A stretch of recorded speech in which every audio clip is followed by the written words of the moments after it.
بسم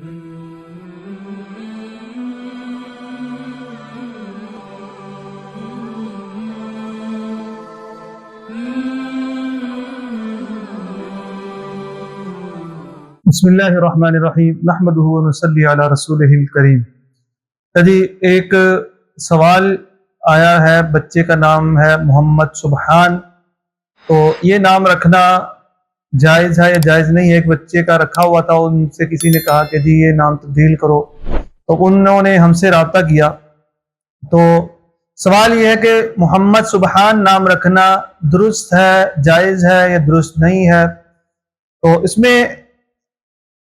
اس کا جواب یہ ہے کہ دیکھا جائے کہ دیکھیں کہ جی یہ جو سبحان ہے، اس کا مطلب ہوتا ہے بے عیب، کسی کو ٹھہرانا اور بغیر کسی نقص کے کسی کو بتانا کہ اس کے اندر کوئی نقص نہیں ہے، اس کے اندر کوئی عیب نہیں ہے، نہ اس کو نیند آتی ہے، نہ اس کو اونگ آتی ہے، نہ یہ ایک منٹ کے لیے غافل ہوتا ہے، نہ یہ ایک منٹ کے لیے واش روم جاتا ہے، نہ یہ ایک منٹ کے لیے جو ہے نا وہ سوتا ہے، کچھ بھی نہیں کرتا بغیر کسی عیب کے۔ نہ اس کے ناک کے اندر کوئی جو ہے نا وہ جس کو کہتے ہیں کہ جی رینٹ ہوتی ہے، نہ اور کوئی تھوک بھی نہیں پھینکتا، نہ اس کو پیشاب پخانا آتا ہے، تو کسی قسم کا کوئی عیب نہیں ہے، ایسی ذات کو سبحان کہا جاتا ہے، ٹھیک ہے؟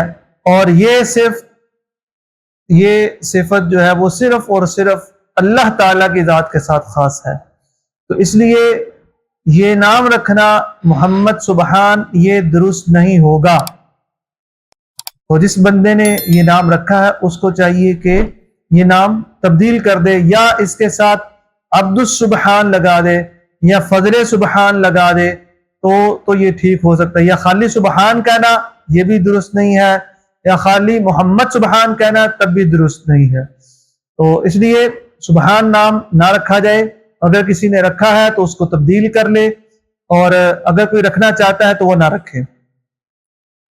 امید ہے کہ جی آپ کو آج کی ویڈیو پسند آئی ہوگی۔ اگلی ویڈیو تک کے لیے ہمیں اجازت دیں، تب تک کے لیے السلام علیکم ورحمۃ اللہ وبرکاتہ۔